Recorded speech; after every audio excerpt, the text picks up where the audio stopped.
Hello viewers, this is Professor Dr. Wasim I Khan from Shri Shivaji Law College, Parbhani, Maharashtra. I welcome all the viewers to the lecture series of Criminal Procedure Code. So, from the previous lecture, we have started the topic of appeal. In the previous lecture, we have discussed section 372 to section 375. You can watch that particular video from my YouTube channel. You can select the playlist of Criminal Procedure Code where you will get the particular lecture. So let us proceed towards our topic. In this particular lecture, we have discussed section 376 to section 378. Three sections we will discuss under this lecture. So section 376 deals with no appeal lies in PT cases. Section 376 deals with no appeal lie in PT cases. If the nature of case is very petty, if the nature of case is very less serious, then under such circumstances, no appeal can be preferred against that particular order.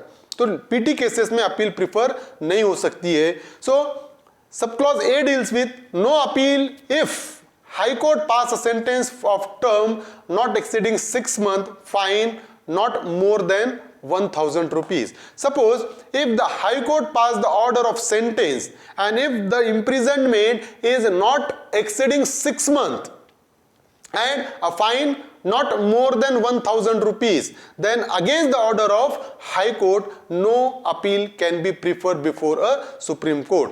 अगर High Court सजा सुनाता है 6 महीने तक की और High Court अगर fine impose करता है 1,000 रुपये तक का, तो उस ऑर्डर के अगेंस्ट में सुप्रीम कोर्ट में अपील नहीं हो सकती है. बिकॉज हाई कोर्ट अगर सजा 6 महीने तक की सुनाता है, 1,000 रुपए तक का फाइन सुनाता है, तो हाई कोर्ट के पास वो केस पीटी केस के कंसेप्ट में आएगी and no appeal can be prefer before a supreme court. So that is the first one. Then no appeal if court of session pass a sentence not exceeding 3 months, fine not exceeding 200 rupees. Suppose if the session court pass order of conviction in which the session court impose an imprisonment which shall not be more than 3 months, it means up to 3 months, and fine up to 200 rupees, then no appeal can be preferred against the order of session court before the high court. तो अगर session court सजा सुनाता है कितनी 3 महीने तक की और फाइन इंपोज करता है 200 रुपीज तक का, तो उस ऑर्डर के अगेंस्ट में अपील नहीं हो सकती है हाई कोर्ट में. तो सेशन कोर्ट अगर सजा सुनाता है 3 महीने तक की और फाइन इंपोज करता है 200 रुपये तक का, तो वो केस पीटी केस में आएगा और उसके अगेंस्ट में अपील नहीं होगी. No appeal if JMFC pass sentence of only fine not exceeding 100 rupees. If the JMFC pass the order of conviction, if the JMFC held liable to the accused person and passed the order of fine, and in which the JMFC imposed a fine up to 100 rupees, then that will be the PT case and no appeal can be preferred against the order of judicial magistrate first class before the session court. तो अगर JMFC judicial magistrate first class अगर सजा सुनाता है और punishment देता है fine, और फाइन भी कितना 100 रुपये तक का, तो उसके ऑर्डर के अगेंस्ट में अपील नहीं हो सकती है क्योंकि ये पीटी केस है. अगर जेएमएफसी 100 रुपये से ऊपर का फाइन इंपोज करता है तो उसके अगेंस्ट में अपील हो सकती है. वैसा ही अगर सेशन कोर्ट 200 रुपये के ऊपर का फाइन इंपोज करता है तो उसके अगेंस्ट में अपील हो सकती है. वैसा ही हाई कोर्ट अगर 1,000 रुपये से ज्यादा फाइन इंपोज करता है तो उसके अगेंस्ट में अपील हो सकती है. Next one is, in a summary trial, magistrate pass fine not exceeding 200 rupees. So, अगर summary trial है, less serious offense का summary trial है, अगर summary trial होता है और summary trial में अगर वो कोर्ट 200 रुपये तक का फाइन इंपोज करता है तो उसके अगेंस्ट में भी अपील नहीं हो सकती है. That is also a PT case. Then provided that an appeal may be brought against any such sentence if any other punishment is combined with it, but such sentence shall not be appealable merely on the ground. अब क्या होगा कि देखो कि suppose provided that an appeal may be brought if any other sentence is combined with that particular punishment. For example, के JMFC ने 100 रुपए के नीचे फाइन लगाया, फॉर एग्जांपल 100 रुपए का फाइन लगाया, लेकिन उसके साथ साथ और एक सजा कंबाइन किया, तो उस सिचुएशन में क्या होगा, अपील प्रीफर हो सकती है। वैसा ही अगर सेशन कोर्ट ने फॉर एग्जांपल एक 3 महीने तक की सजा सुनाया और उसके साथ साथ और एक दूसरी पनिशमेंट कंबाइन किया, तो अपील हो सकती है। अपील कब नहीं हो रही है कि सिर्फ सेशन कोर्ट 3 महीने तक की सजा सुना रहा है और 200 रुपए तक का फाइन सुना रहा है और कोई सजा कंबाइन नहीं है उसके अगेंस्ट, उसके साथ, तो अपील नहीं हो सकती है, क्योंकि वो पीटी केसेस है। अगर इसके साथ दूसरी सजा कंबाइन होती है तो अपील प्रीफर हो सकती है। तो provided that an appeal may be brought against any such sentence if any other punishment is combined with it, but such sentence shall not be appealable merely on the ground that the person convicted is ordered to furnish security to keep the peace. अब क्या है कि हमने देखा कि अगर वो सजा के साथ दूसरी सजा कंबाइन होती है तो अपील हो सकती है, लेकिन वहां पर यह भी क्लियर कर दिया कि वो अपील नहीं होगी, कंबाइन हुई तो नहीं होगी। कौन सी कंबाइन हुई, तो फॉर एग्जांपल कि जेएमएफसी ने 200 रुपए का फाइन लगाया, जेएमएफसी ने अगर 100 रुपए का फाइन लगाया और उस सिचुएशन में उसके साथ साथ अक्यूज्ड को श्योरिटी फर्निश करने के लिए बोला for maintaining a peace and good behaviour, तो अब इस ऑर्डर के अगेंस्ट में अपील में नहीं जा सकता है, क्योंकि ये क्या होगा कि यहां पर क्लियर कर दिया कि इस सिचुएशन में वो अपील में नहीं जा सकता है। That a direction for imprisonment in default of payment of fine is included in the sentence, that a direction for imprisonment in default of payment of fine is included in the sentence। आपने देखा होगा कि जब कभी भी court fine impose करता है तो फाइन इंपोज करने के साथ साथ कोर्ट ये कहता है कि in default of payment of fine you have to suffer and so imprisonment, कि अगर आपने फाइन पे नहीं किया तो 1 महीने की सजा, 2 महीने की सजा आपको होगी।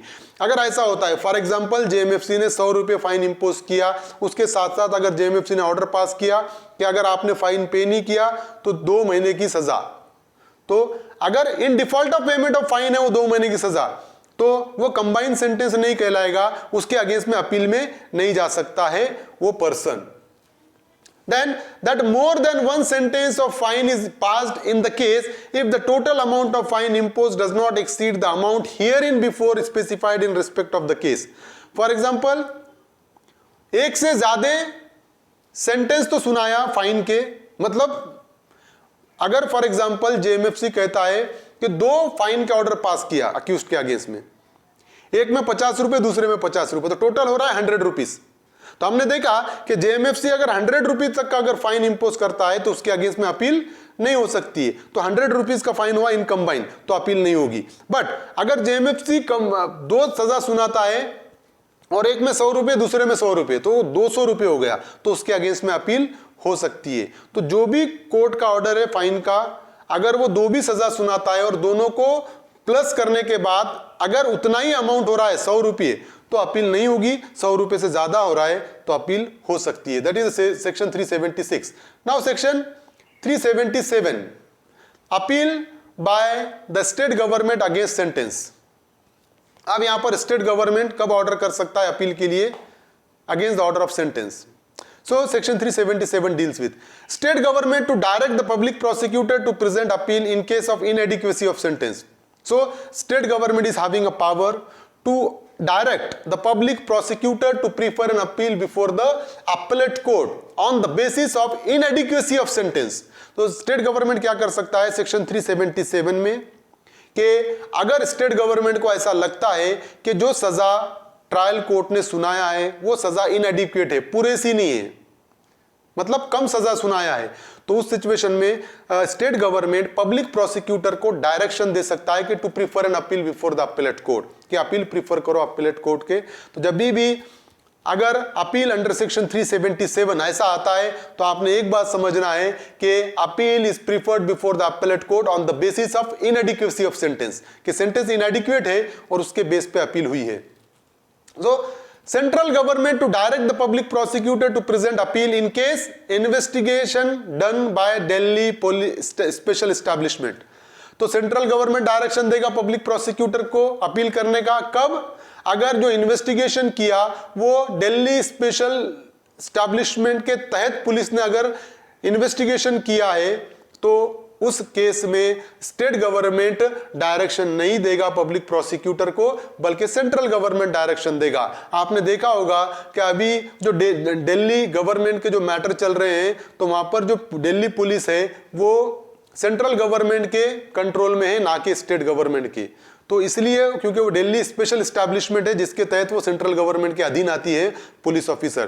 तो अगर दिल्ली पुलिस एस्टैब्लिशमेंट के तहत अगर इन्वेस्टिगेशन हुआ है तो डायरेक्शन स्टेट गवर्नमेंट नहीं देगा बल्कि सेंट्रल गवर्नमेंट देगा अपील प्रीफर करने के लिए। So the court of session or high court in appeal not to enhance the sentence except after giving to the accused opportunity of showing cause. Accused may plead acquittal or reduce sentence. तो अब हो गया। Now suppose if the state government direct the public prosecutor to prefer an appeal before the appellate court, and on the basis of such a direction, if public prosecutor prefer an appeal, then the appellate court cannot enhance the sentence until and unless opportunity is provided to the accused person to be heard. तो अब appeal हो गई क्योंकि इनएडिक्वेट sentence के base पे appeal हुई। अब अगर अपीलेट कोर्ट को सजा बढ़ाना भी है तो अपीलेट कोर्ट सजा बढ़ा नहीं सकता। कब तक? जब तक वो अक्यूज्ड को बुलाना ले कोर्ट में, अक्यूज्ड को सुनना ले। अक्यूज्ड को पहले अपॉर्चुनिटी प्रोवाइड करेगा कि भाई तेरा कहना क्या है, क्योंकि अपील आई है और जिसमें सजा बढ़ाने की मांग की गई है, तो अक्यूज्ड को सुना जाएगा। जब अक्यूज्ड को अपॉर्चुनिटी देंगे सुनने की तो accused can plead acquittal or reduce sentence also. तो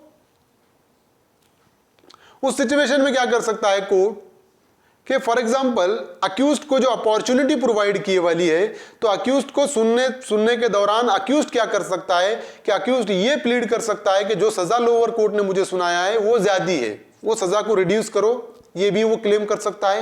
as well as he can pray for acquittal also. तो वो जो अक्यूज्ड है वो एक्विटल के लिए भी प्रे कर सकता है।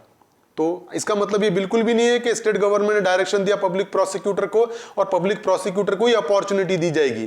तो अगर अपीलेट कोर्ट को सजा बढ़ाना है तो पहले अक्यूज्ड को सुनना पड़ेगा कि उसका कहना क्या है, और अक्यूज्ड सजा कम के लिए भी प्लीड कर सकता है और एक्विटल के लिए भी प्लीड कर सकता है। अब के when an appeal has been filed against a sentence passed under section 376 of IPC, the appeal shall be disposed of within a period of 6 months from the date of filing of such appeal. अगर order of sentence के against में appeal करता है section 377 में कि इनएडिक्वेट sentence है, इस base पे सजा बढ़ाओ बोल के अगर पब्लिक प्रोसिक्यूटर अपील करता है तो अपील जिस दिन फाइल हुई वो अपील वहां से 6 महीने के अंदर डिस्पोज होना चाहिए। So these are the provision of section 377. Now section 378, appeal by the state government against the order of acquittal. Now section 378 deals with appeal by the state government against the order of acquittal. कि अब यहां पर acquittal हुआ और acquittal के against में appeal हो रही है appellate court में। So the district magistrate may direct a public prosecutor to present an appeal to the court of session from an order of acquittal passed by a magistrate. Suppose if the lower court JMFC passed the order of acquittal, then against the order of that particular acquittal, the district magistrate collector is having a power to direct a public prosecutor to present an appeal before a session court. अगर JMFC order of acquittal पास करता है, accused को acquittal करता है, तो district magistrate क्या करेगा? Direction देगा पब्लिक प्रोसिक्यूटर को कि अपील प्रीफर करो सेशन कोर्ट के पास। That is the first one. The state government may direct the public prosecutor to present an appeal to the high court from an order of acquittal passed by any court other than high court.